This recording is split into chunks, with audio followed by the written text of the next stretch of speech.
Hello बच्चावाड़ी, welcome back to youth educators academy. तो बच्चों, माई सेल्फ अतुल यादव, और मैंने जैसे कि अभी तक इकोनॉमिक्स के कुछ इंपॉर्टेंट टॉपिक्स के हमने एक्सप्लेनेशन रिवीजन के साथ लाया है।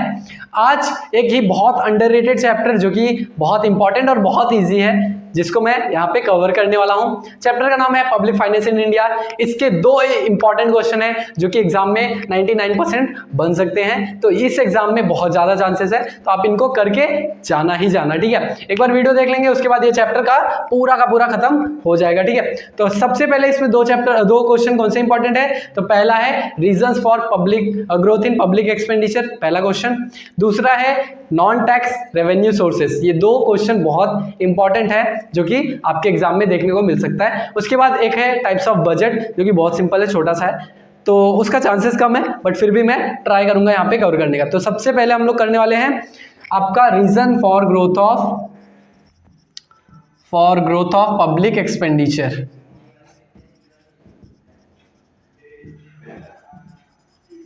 तो ये reason for growth of public expenditure, ये इंपॉर्टेंट क्वेश्चन है बच्चों, ये एग्जाम में करके जाना। ठीक है, तो चलो स्टार्ट करते हैं। तो बेसिकली पब्लिक फाइनेंस में हमने क्या पढ़ना था। पब्लिक फाइनेंस में हमारे गवर्नमेंट का जो फाइनेंस होता है, इनकम और एक्सपेंडिचर। ठीक है, तो गवर्नमेंट को कहाँ से पैसा मिलता है और कहाँ पे गवर्नमेंट खर्चा करती है। तो अभी अगर मैं बात करूँ तो गवर्नमेंट के दो टाइप के एक्सपेंडिचर होते हैं। दो टाइप के कौन से होते हैं, एक ऑब्लिगेटरी होता है, एक ऑप्शनल होता है। ऑब्लिगेटरी का मतलब क्या होता है, ऐसा फंक्शन जो कि बहुत ही ज्यादा इंपॉर्टेंट और कंपलसरी होता है गवर्नमेंट को, जो कि करना जरूरी ही है, जैसे डिफेंस ऑफ द कंट्री है ना। उसके बाद आपका एजुकेशन, ये सब अब ऑब्लिगेटरी फंक्शन बन चुका है गवर्नमेंट का। बट कुछ काम ऐसे होते हैं, कुछ एक्सपेंडिचर ऐसे होते हैं, कुछ एक्टिविटीज ऐसे होती है गवर्नमेंट की जो कि ऑप्शनल होती है। गवर्नमेंट चाहे तो करे, नहीं चाहे तो भी नहीं कर सकती, कोई दिक्कत नहीं होता है। ठीक है, तो ये दो काम होते हैं गवर्नमेंट के।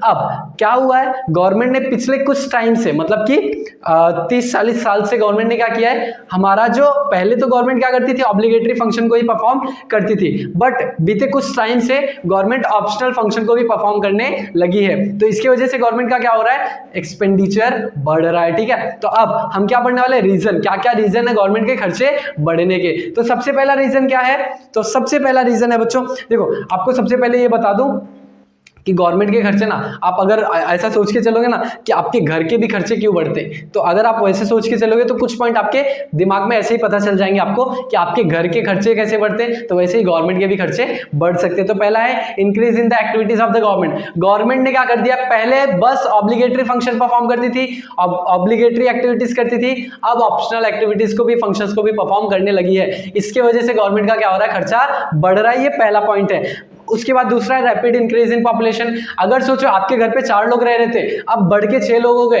तो खर्चा बढ़ेगा कि नहीं बढ़ेगा, जी सर बढ़ेगा। तो वैसे ही गवर्नमेंट के लिए उनकी पॉपुलेशन जब बढ़ती है तो उनका खर्चा क्या होगा, बढ़ेगा। ठीक है, नेक्स्ट है ग्रोइंग अर्बनाइजेशन। पहले हमारे ज्यादा से ज्यादा पॉपुलेशन कहाँ रहती थी, गांव में रहती थी, शहर का इतना चलन नहीं था। अब क्या हो रहा है, अर्बनाइजेशन हो रहा है, हमारा हर एक गांव क्या बन रहा है, सिटी बन रहा है, शहर बन रहा है। तो शहर बनाने के लिए मेट्रो लाना, फैसिलिटीज लाना, अच्छे रोड्स बनाना, ये सब करने के लिए गवर्नमेंट का क्या होगा, खर्चा होगा। तो इसके वजह से क्या हो रहा है, गवर्नमेंट का एक्सपेंडिचर बढ़ रहा है। नेक्स्ट है इंक्रीजिंग डिफेंस एक्सपेंडिचर। तो हमारी गवर्नमेंट क्या कर रही है, अभी डिफेंस पे बहुत ज्यादा खर्चे कर रही है, बहुत ही एडवांस टेक्नोलॉजीज ला रही है डिफेंस इक्विपमेंट के लिए। जैसे आपने देखा होगा रफाल आया, अलग अलग फाइटर जेट्स आ रहे हैं, तो ये सारे इक्विपमेंट लाने के लिए गवर्नमेंट का क्या होता है, बहुत सारा खर्चा जाता है। तो इसकी वजह से गवर्नमेंट, पहले ये सब नहीं किया जाता था इतना, ठीक है, नहीं किया जाता था, मतलब बहुत कम होता था। अब एडवांस टेक्नोलॉजी आई है, तो जिसकी वजह से हमारी गवर्नमेंट भी उसमें इन्वेस्ट करती है, उसको खरीदती है, तो इसकी वजह से उनका भी क्या होता है, खर्चा होता है। नेक्स्ट हमारा स्प्रेड ऑफ डेमोक्रेसी। डेमोक्रेसी का स्प्रेड का मतलब क्या होता है, अगर आपकी कंट्री एक डेमोक्रेटिक कंट्री है तो वहां पे क्या होना चाहिए, इलेक्शन टाइम टू टाइम होना चाहिए। तो आपको ये पता होना चाहिए कि अगर इलेक्शन हो रहा है तो मतलब इलेक्शन में क्या होता है, खर्चे बहुत ज्यादा होते हैं। इतनी बड़ी कंट्री है हमारे देश में 3 लेवल ऑफ गवर्नमेंट होती है, ठीक है, तो तीनों लेवल ऑफ गवर्नमेंट के लिए अलग अलग टाइम पे क्या होता है, इलेक्शंस होते हैं। तो इसके वजह से, और हर एक डेमोक्रेटिक कंट्री में इलेक्शन होना बहुत जरूरी होता है, तो इलेक्शन कराने के भी बहुत सारे क्या होते हैं, खर्चे होते हैं। तो इसकी वजह से पब्लिक का क्या हो रहा है, खर्चा बढ़ रहा है। उसके बाद अगर मैं बात करूं इन्फ्लेशन की, तो इन्फ्लेशन जो है, महंगाई जो है बढ़ती जा रही है, टाइम टू टाइम क्या हो रहा है, इन्फ्लेशन होते जा रहा है, महंगाई बढ़ती जा रही है। तो जैसे हमारे लिए महंगाई बढ़ने की वजह से खर्चे बढ़ते हैं, वैसे गवर्नमेंट के लिए भी क्या हो जाते हैं, खर्चे बढ़ जाते हैं, क्योंकि गवर्नमेंट को भी तो सामान खरीदने पड़ते हैं, तो वो महंगे रेट पे मिलते हैं उनको, तो उसके लिए उनका क्या हो जाता है, खर्चा बढ़ जाता है। उसके बाद है इंडस्ट्रियल डेवलपमेंट। गवर्नमेंट हमारी क्या काम कर रही है, इंडस्ट्रीज को डेवलप करने के लिए बहुत ज्यादा जोर दे रही है। तो इंडस्ट्रीज को जब आप डेवलप करने जाओगे तो उसके लिए बहुत सारे खर्चे लगते हैं। इंडस्ट्री बहुत बड़ा सेक्टर है, तो इंडस्ट्रियल सेक्टर को अगर आपको डेवलप करना है, इंप्रूव करना है, तो उसके लिए बहुत खर्चे लगने वाले हैं। उसके बाद है लास्ट आपका डिजास्टर मैनेजमेंट। तो पहले आपका ये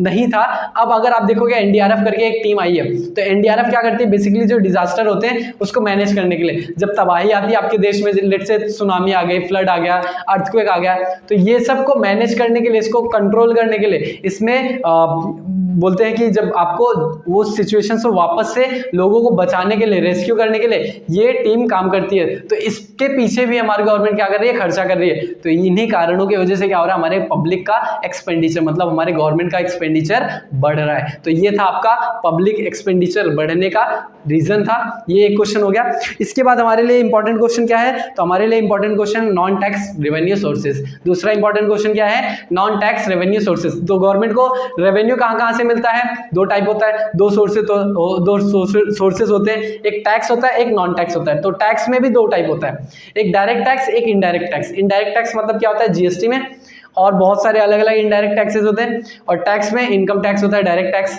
ठीक है।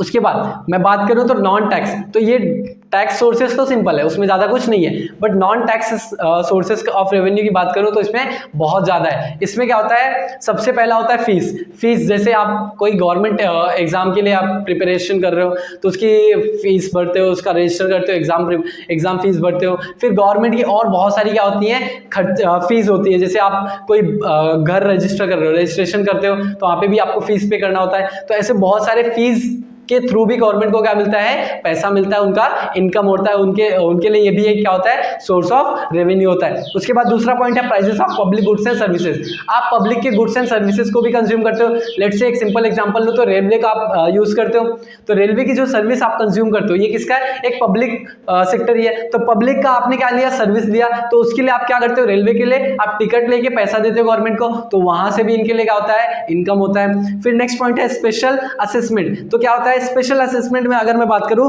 तो क्या होता है, कुछ एक्स्ट्रा फैसिलिटीज, जैसे एक पर्टिकुलर एरिया है जहां पे बहुत हाई फाई लोग रहते हैं, तो वहां पे उनको स्पेशल ये चाहिए रहता है, फैसिलिटीज चाहिए होती है, तो उसके लिए गवर्नमेंट क्या बोलती है, वहां की गवर्नमेंट स्पेशल चार्जेस उनसे लेती है कि आपके एरिया को स्पेशल फैसिलिटीज देने के लिए हमको स्पेशल चार्जेस लेना पड़ेगा। तो उसी स्पेशल चार्जेस को क्या बोलते हैं, स्पेशल असेसमेंट। तो उसके थ्रू भी गवर्नमेंट को क्या मिलता है, रेवेन्यू मिलता है। उसके बाद नेक्स्ट पॉइंट है फाइन्स एंड पेनाल्टीज। जैसे आप कोई लॉ ब्रेक करते हो, ये बेसिकली अर्न करने के लिए नहीं होता है, गवर्नमेंट को अर्न करने के लिए गवर्नमेंट ने ऐसा नहीं बनाया है। गवर्नमेंट ने ये इसलिए बनाया ताकि आप रूल्स एंड रेगुलेशन जो भी कंट्री के दिए जाते हैं उसको फॉलो करो।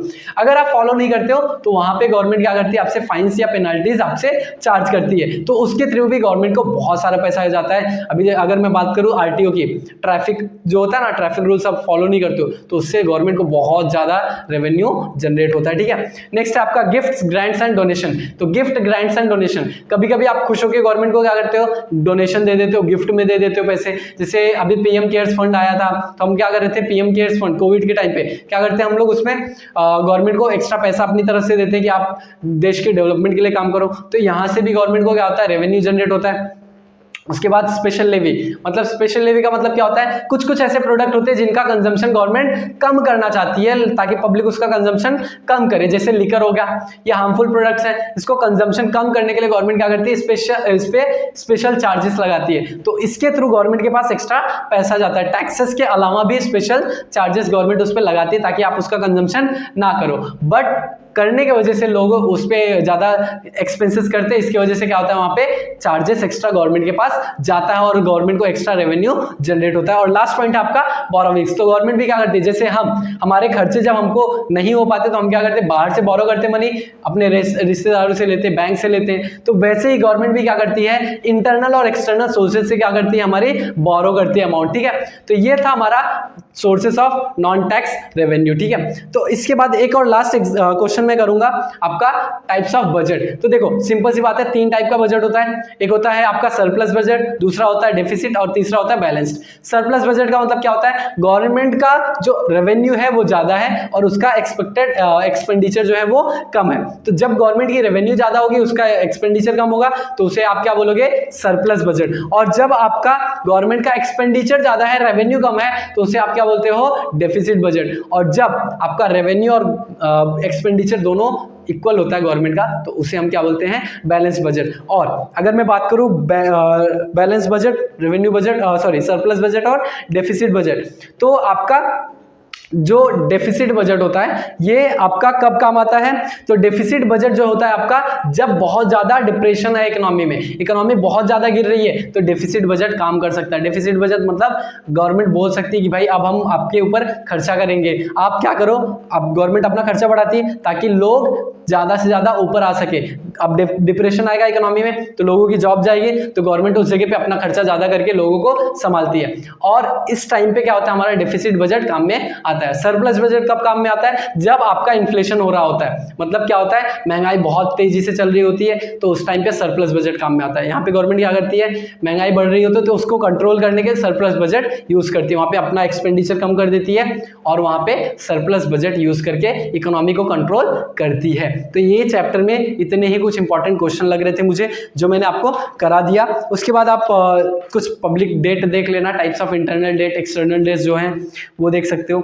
फिर फिस्कल पॉलिसी क्या होता है, रेवेन्यू एंड कैपिटल बजट क्या होता है, सिंपल सिंपल चीजें हैं जो कि आपको रीड करके भी समझ में आ जाएंगी, उसमें ज्यादा आपको टाइम नहीं देना पड़ेगा, ठीक है। तो यहाँ पे हमने ये चैप्टर क्या किया, खत्म किया है, बहुत ही कम टाइम में ये चैप्टर भी खत्म किया है। होप सो आपको ये चैप्टर समझ में आया होगा, और आपको किसी चैप्टर का अगर चाहिए तो आप कमेंट बॉक्स में बताइए, और बहुत अच्छे से तैयारी करो। All the best, thank you.